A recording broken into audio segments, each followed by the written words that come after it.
أعوذ بالله من الشيطان الرجيم بسم الله الرحمن الرحيم اللهم صل على سيدنا محمد كما صليت على سيدنا إبراهيم وعلى سيدنا إبراهيم وبارك على سيدنا محمد وعلى آل سيدنا محمد كما باركت على سيدنا إبراهيم وعلى آل سيدنا إبراهيم إنك حميد مجيد. Mes amis, assalamu alaikum wa rahmatullahi wa barakatuh. Nous continuons de rapporter les faits de la bataille des coalisés. Alors, nous avions dit que le lieu de la tranchée était au nord de Médine. Alors, arrivé à destination, l'armée des coalisés était surprise par la tranchée qui faisait obstacle devant leur avancée. Ils ont bien sûr tenté de pénétrer dans le fossé. Ils ont aussi tenté de construire des ponts pour s'offrir un passage, mais les musulmans les en ont empêchés en tirant des flèches sur les assaillants.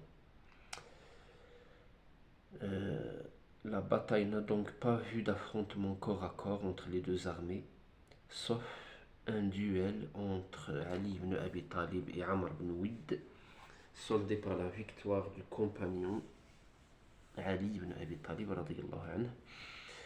Alors les compagnons ont réussi à éloigner les coalisés de la tranchée en tirant des flèches et cette bataille était de cette forme. Alors il y a eu 10 soldats des idolâtres qui ont été tués et 6 des musulmans. Alors on revient vers Huyay ibn Akhtab dont on avait parlé déjà. On avait dit qu'il a cherché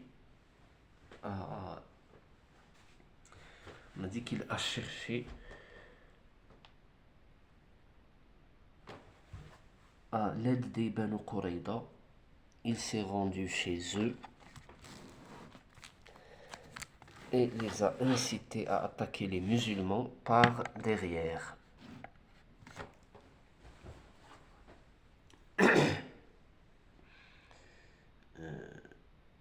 Huyay ibn Akhtab a fait un grand effort pour convaincre les Banu Qurayda de trahir les musulmans, mais il y est enfin parvenu et il leur a promis de rester avec eux pour partager leur sort si l'affaire tournait mal.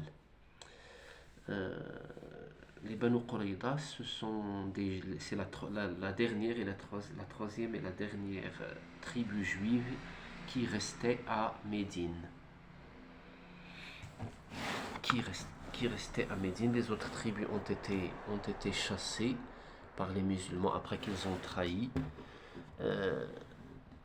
Ceux-là vont voir le même sort puisqu'ils vont eux aussi trahir les musulmans. Alors, le prophète sallallahu alayhi wa sallam a été informé de ce fait-là, le fait que les Banu Qurayda veulent rompre avec leurs engagements. Il a envoyé Sa'd ibn Mu'adh vérifier si c'était vrai ou non. Sa'd ibn Mu'adh et les Aws, sa tribu, les Aws, étaient les alliés des Banu Qurayda avant la venue du prophète sallallahu alayhi wa sallam. Alors, Sa'd ibn Mu'adh n'a pas tardé à revenir affirmer la trahison des Banu Qurayda. C'était là le moment le plus critique de la bataille des coalisés.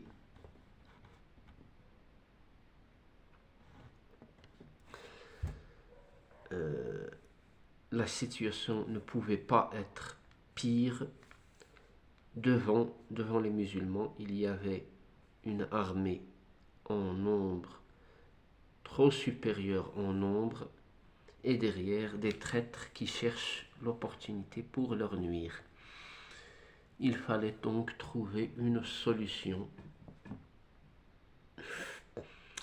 Les femmes et les enfants des musulmans étaient réunis dans un lieu, disons, plus ou moins sûr.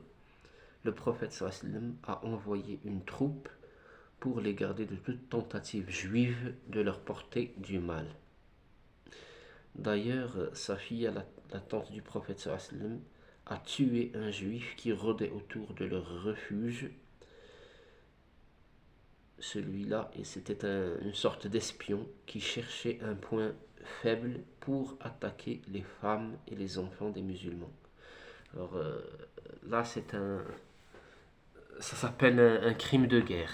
Attaquer les femmes et les enfants, ça, dans le langage contemporain, c'est un crime de guerre. Vous retenez bien ce fait-là. Alors le prophète sallallahu alayhi wa sallam, on a dit qu'il cherchait à trouver une solution à cette situation critique que les musulmans affrontent en ce moment-là.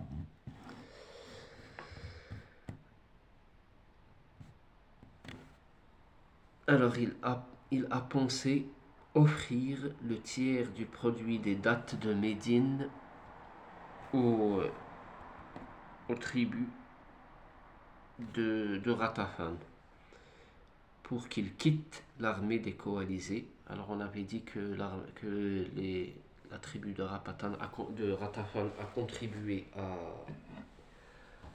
avec plus de 6000 combattants, plus de 6000 hommes. Et ainsi, le prophète sallallahu alayhi wa sallam voulait que ceux-là quittent l'armée, et il ne restera plus que Quraysh et les voisins et les Mécois, que les musulmans ont déjà l'expérience d'affronter. Alors, pour cela, il consulta les chefs des Ansar qui sont les propriétaires des dattiers. Mais Sa'd ibn Mu'adh lui répondit de cette façon: si c'est un ordre de Dieu, nous nous y soumettons.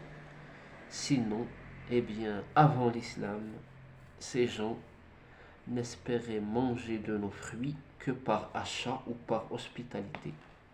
Et ce ne sera pas après que Dieu nous a honorés par l'islam et par ta personne que nous leur céderons nos biens.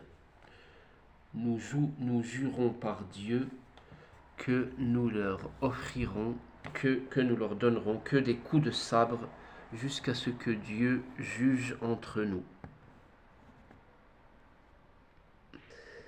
Réponse ferme de ce brave compagnon connu pour sa loyauté et pour sa personnalité frappante.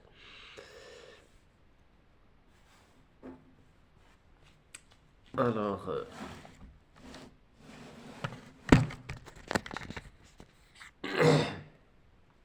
revenons. Le prophète sallallahu alayhi wa sallam a d'ailleurs approuvé l'attitude des Ansar et en était réjoui. Alors, quelques instants après, qu'est-ce qui s'est passé? Un homme de la tribu de Ratafan, de la tribu de Ashja' de Ratafan, est venu chez le prophète sallallahu alayhi wa sallam et a proclamé sa conversion à l'islam. Il s'appelait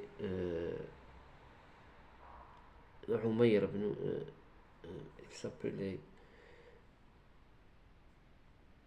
Nu'aym ibn Mas'ud ibn Amir al-Ashja'i, et il a dit au prophète sallallahu alayhi wa sallam: personne n'est au courant de ma conversion. Si je peux faire quelque chose, ordonne-le-moi.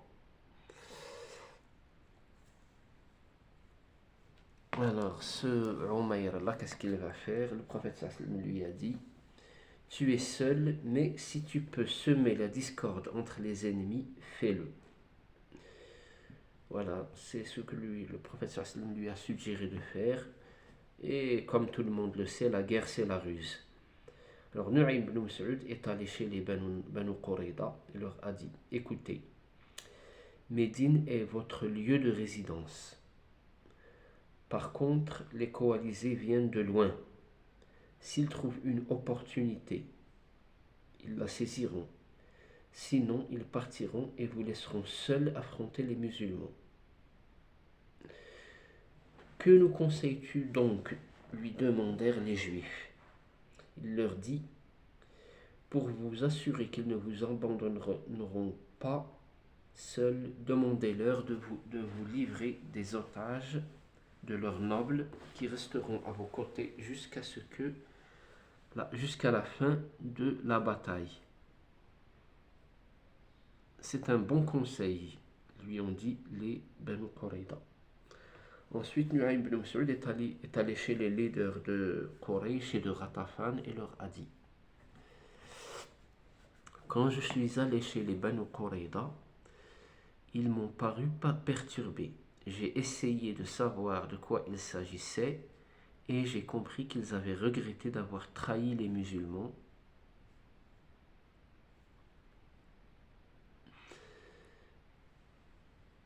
Ils ont alors décidé de prendre certains d'entre vous comme otages et de les livrer aux musulmans pour se faire pardonner.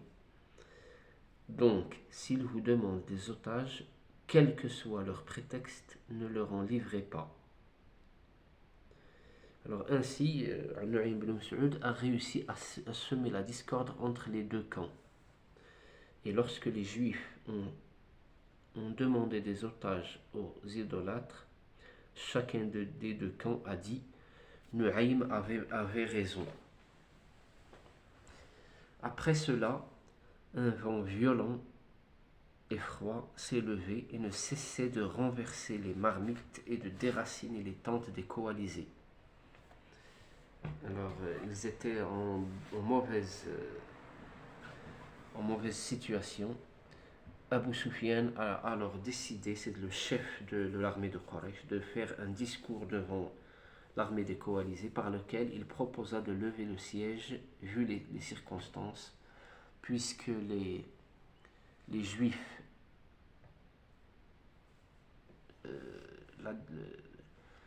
la disposition des Juifs, on ne peut pas compter sur, il leur a dit qu'on ne peut pas compter sur les Juifs. Et vu la violence du vent, nous ne sommes pas en position de rester ici. Alors, il a proposé de lever le siège et tout le monde était d'accord avec lui.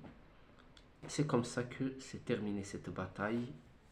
Nous reviendrons sur quelques faits de cette bataille des coalisés, sur quelques-unes des circonstances qui ont des résultats, des circonstances qui ont entouré cette bataille-là. Je m'arrête ici. Je vous remercie de votre attention. Je vous prie de bien vouloir vous abonner à cette chaîne, d'activer les alarmes et de nous aider par un like. Merci à tous. Assalamu alaikum wa rahmatullahi wa barakatuh.